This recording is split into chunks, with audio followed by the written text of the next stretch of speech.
the Maelstrom Wanderer versus Jodah, Archmage Eternal.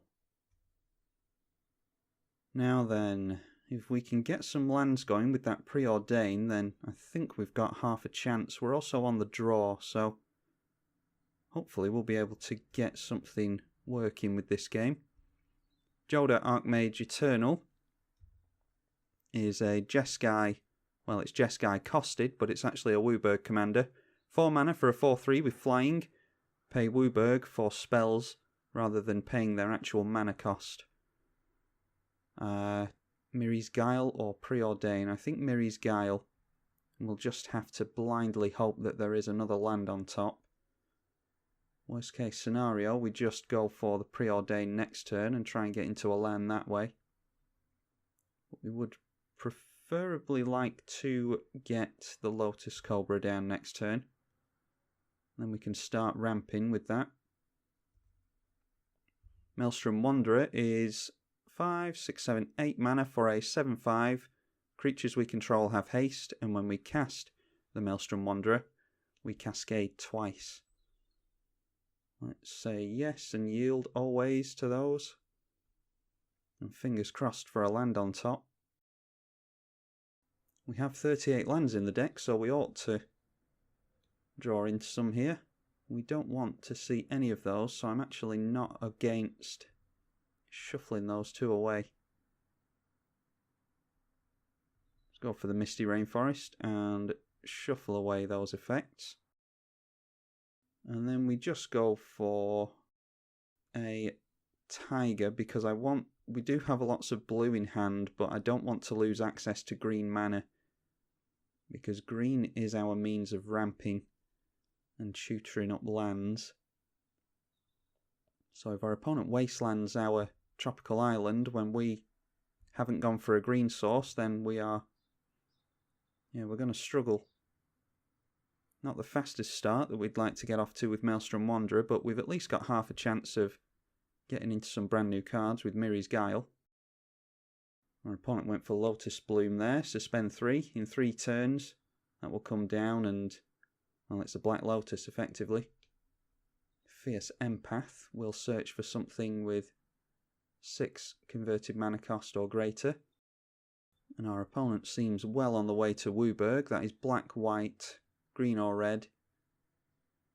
Needs a blue source and another coloured source, then we can start getting a game underway. 3 cards left in our opponent's hand though, about to go up to 4 when they decide what they want with the Fierce Empath. Oh, Vorinclex is... yeah, that's worth remembering about. Sol Ring is the obvious go-to here. And there we go, finally get into the Sol Ring. We will play that, go for Preordain, and we'll cycle, we will scry the 2 cards onto the bottom, because we really want to get into a land. Okay, apparently not. If we can at least try and get into a land next turn and then go for Prophet of Kruphix. It's not the end of the world. In fact, if we get into a land next turn, depending on what colours we get... Actually, Lotus Cobra lets us pick any colour on landfalls, so we could go for Wormcoil or Inferno Titan. See how we feel. And now our opponent is nearly at Wooburg, and they have their commander down. I think we just need to go in for the forest here. Yeah, we'll go in for the forest and we will blow up Jodah. I think that is the most intelligent thing to do. As much as I would like to get down the Prophet of Kruphix, if our opponent gets access to Wooburg, then they can get down that Vorinclex. That's not going to be a fun time for us. We'll leave it at that. We know that we have the Homeward Path on top, so what will that be? That'll be 2 mana from the Homeward Path, 4, 5, 6, 7. Yeah, I'm working that out right, I think. 2, 3, 4 from the Homeward Path, 5, 6, 7. Yeah, that's right. So it might just be maybe Sphinx of Athun or Prophet of Krufix. We don't really want to get to the point where we're hard casting all our spells. Well, Mana Vault will cheat out a Maelstrom Wanderer. Yeah, why don't we go for that? We'll go Mana Vault, tap down Mana Vault, tap down our Teamer colours. No, we still have, yeah, we're still short, aren't we, with that? That's annoying, I've completely miscalculated there.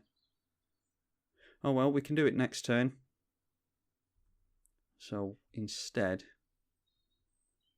yeah, I've completely miscalculated. We'll go in for Inferno Titan damage, 1 point onto the Fierce Empath so that it can't chump block, 2 damage onto our opponent, and then 6 damage from the Inferno Titan. And at this point, our opponent really needs to hope for an Ancient Tomb, or does Lotus Bloom come down this turn? It does, so they can get down the commander again. And it is 6, 7, 8 mana for Vorinclex. That's 3, 4, 5, 6, 7. If they get a land drop, they can get down Vorinclex. Vorinclex is really good. For anyone who doesn't know, that is a 7/6 trampler. Whenever a land you control is tapped for mana, add 1 mana of any type that land produces, so it kind of doubles up your lands. Oh, and they got into a mana crypt anyway, so that's a good draw for our opponent. Whenever an opponent taps lands for mana, that land doesn't untap during its controller's next untap step. So they freeze our lands and double up their own.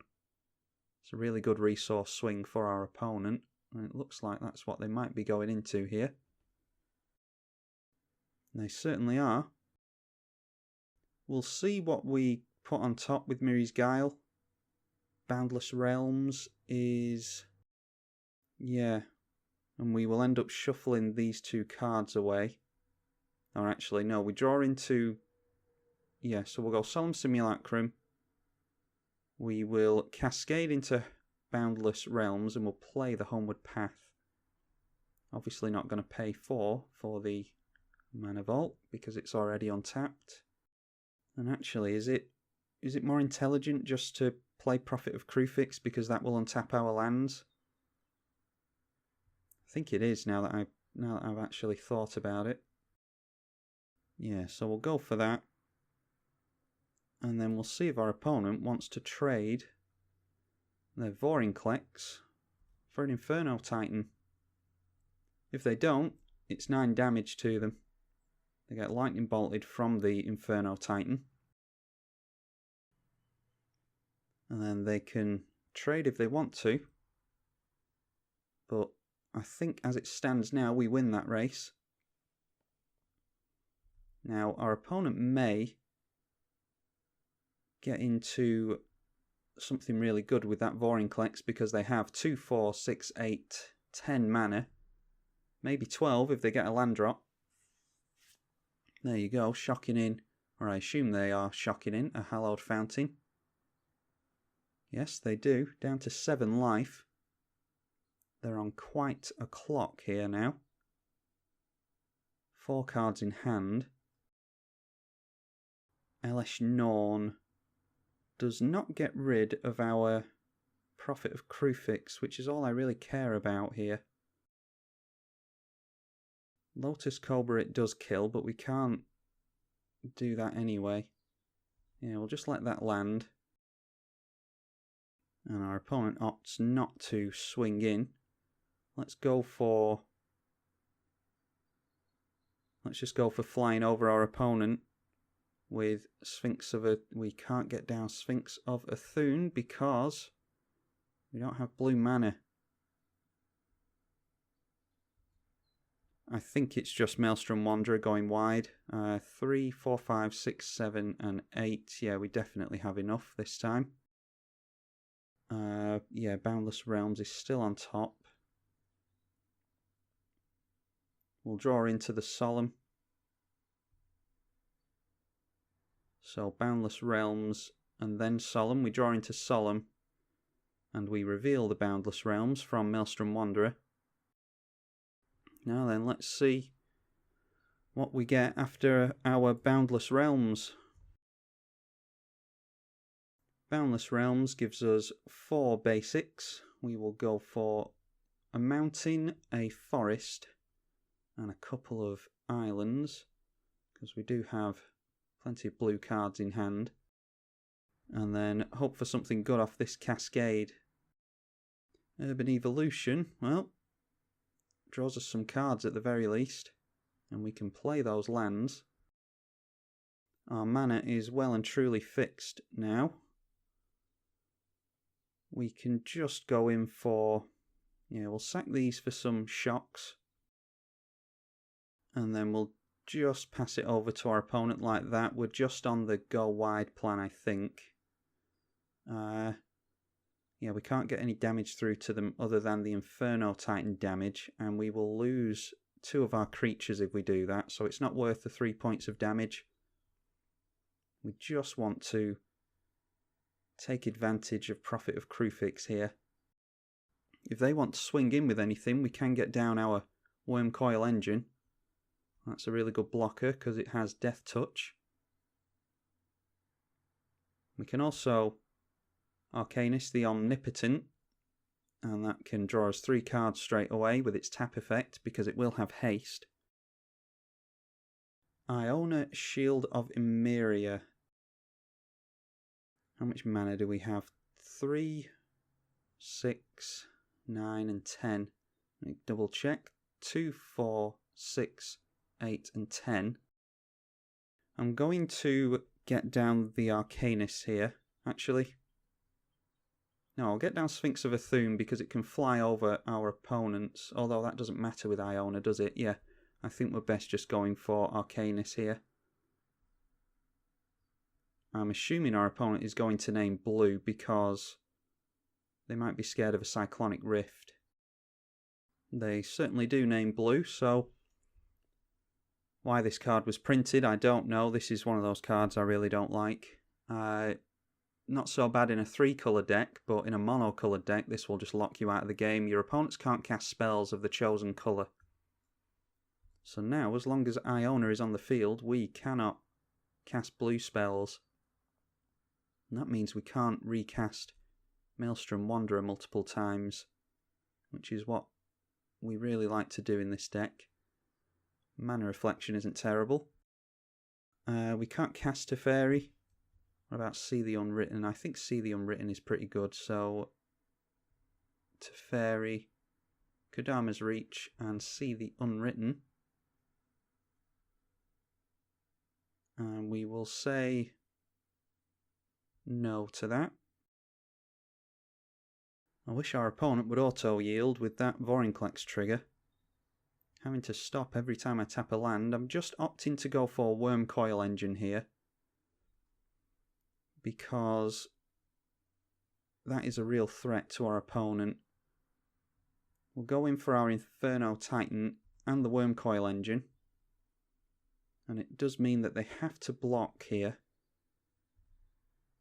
Now, they're not too worried about blocking Inferno Titan. In fact, they'd be glad to have it off the field, but the Wormcoil Engine makes things difficult for them, because if that hits, then they will lose the game. But if they block, then they lose the creature that blocks. Elesh Norn is probably the right play, but it does mean that all our other creatures become more of a threat than they were, especially those worm tokens that come out. We will draw 3 cards before the Arcanist untaps, get down a land for the turn, and a Birds of Paradise. And I think that's all we can do. See if Mana Crypt helps us out here. It doesn't. Staying loyal to its owner. Watery Grave surely is not coming in shocked, and it isn't. 3 cards left in our opponent's hand. 10 mana being tapped by our opponent. I don't know what this is. That's 12 mana. 3 cards in hand, 3 life. Might be an X spell to deal damage to us. Oh no, that is Wooburg. Channel the Suns, 4 mana for Wooburg. So now they have 6, 10, 13 mana, including Wooburg, 2 cards in hand. And they need to do something this turn, or we are going to go wide on them next turn.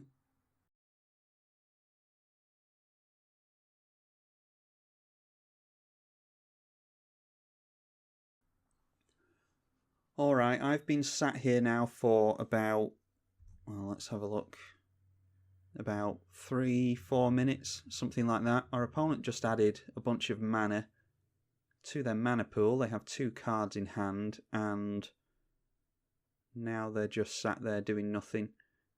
I don't know what they were ramping into if they didn't have anything to do. I don't see why you would add a load of mana to your mana pool and then not do anything, unless they thought they had more mana than they actually did. We can't counter what they're going to do, and yeah, our opponent disconnects, so instead of doing the right thing and just conceding the game, they've decided to be salty and just quit the entire client. But that was a good showing for the Maelstrom Wanderer. Our opponent got out a Vorinclex and an Iona Shield of Emeria, 2 very oppressive cards, and we managed to play around it, mostly with thanks to the Prophet of Kruphix. I don't know how we would have gotten around Vorinclex without that. Perhaps we could have gotten into some targeted removal or something like that. Yeah, not sure what we would have done there. Might have been a very different game without the Prophet of Kruphix, but we had it nonetheless, so we win this one. That was Maelstrom Wanderer versus Jodah, Archmage Eternal, and tribalkai on the EDH channel. Thank you for watching.